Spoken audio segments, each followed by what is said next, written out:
In West Yorkshire, England, among rolling hills swallowed by mist, lies a place locals only speak of after nightfall.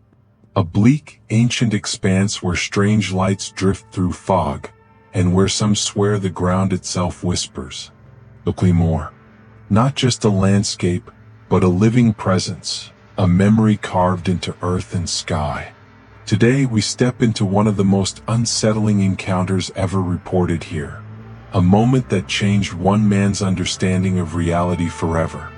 The land of mist, Ilkley Moor, stretches across boggy grasslands and jagged stones marked with carvings believed to be over 10,000 years old.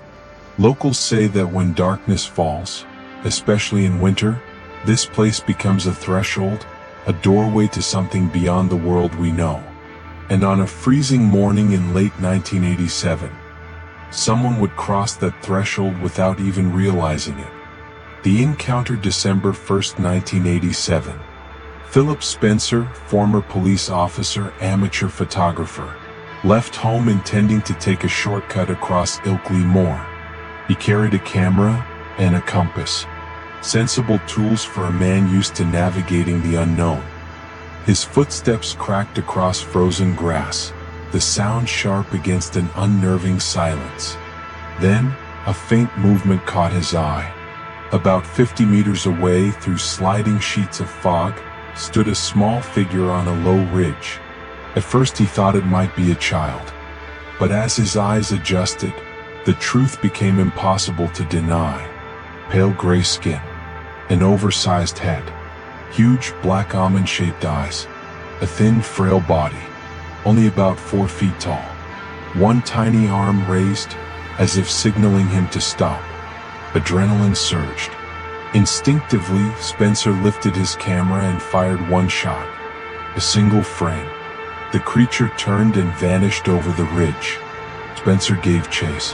When he reached the top, he froze. A domed craft was lifting into the sky, accelerating impossibly fast.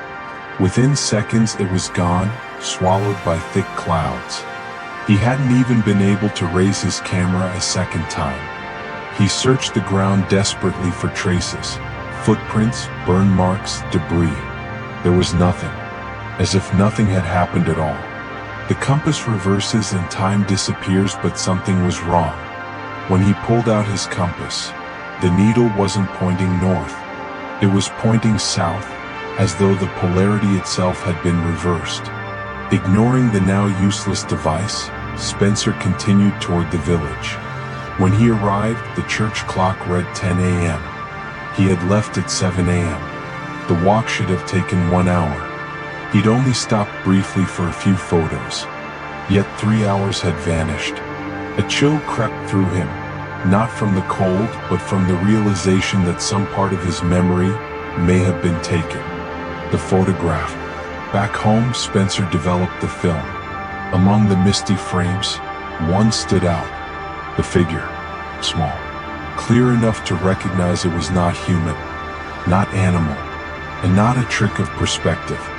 With the photograph in hand, Spencer knew he needed answers. The investigation. He contacted local UFO researcher Peter Hoff. Hoff expected a hoax, but after meeting Spencer, who used a false name, didn't want money, and showed no signs of performance, Hoff realized this was different. He began a full investigation. 1. Wildlife expert analysis. The creature matched no known species in Britain. 2. Kodak Laboratory, Hemel Hempstead. No signs of manipulation. The image was genuine in photographic terms. 3. U.S. Naval Optics Specialist, Bruce McCabe. Also found no evidence of forgery, though the low shutter speed limited detail. 4. The compass. University researchers discovered its magnetic polarity had been completely reversed, requiring exposure to an extraordinarily strong magnetic field, not found anywhere on Ilkley Moor. Piece by piece, a chain of evidence formed, one that followed no known physical law, yet could not be easily dismissed. Regression, the hidden memory. In the weeks that followed, Spencer was plagued by intense dreams, blinding lights, a loss of control, a voice echoing inside his mind. Finally, he agreed to undergo regression hypnosis on March 16, 1988. What he described left everyone in the room shaken. Under hypnosis, Spencer recalled, the creature with gray-green skin, elongated arms and thin legs, enormous black eyes, being unable to move, not physically restrained, but as if his will had been drained, rising into the air weightless, being led like a floating object toward a domed craft on the hill. Inside, 3 more beings examined him. He felt no pain, no resistance, just the certainty that escape was impossible. Then they showed him 2 films. The first film, fragmented scenes of destruction, war, burning forests, oceans choked with plastic, children huddled in ruins. A silent indictment of what humanity has done to Earth. The second film, a mystery. Spencer was told never to speak of it, and he never did. Before releasing him, the voice asked, "Do you understand what we have shown you?" He nodded. Then darkness. He awoke on the cold grass as morning mist drifted around him. A movement to his right, he lifted his camera and captured the one photograph we still have today. But at that moment, he remembered none of it.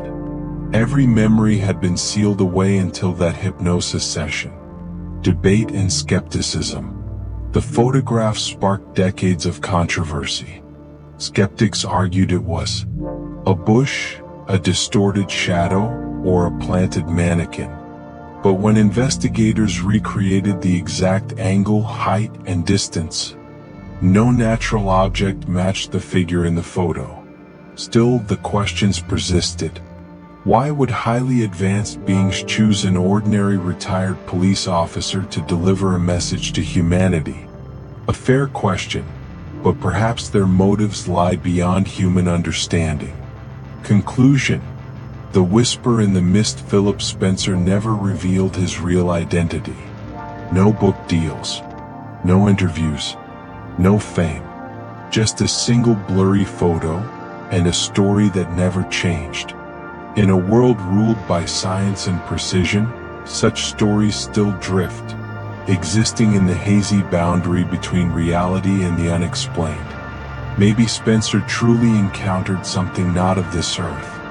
Maybe it was a warning. Or maybe it was all a moment of disorientation on a fog-covered moor. But if it was only confusion, why did the compass reverse polarity? Why was the photo never proven fake? And why did he never seek anything in return? In the end, belief isn't always about what you've seen. It's about whether you're willing to look deeper into what you cannot explain, and accept that this world may hold far more than the eye can see, especially in places hidden by mist, like Ilkley Moor.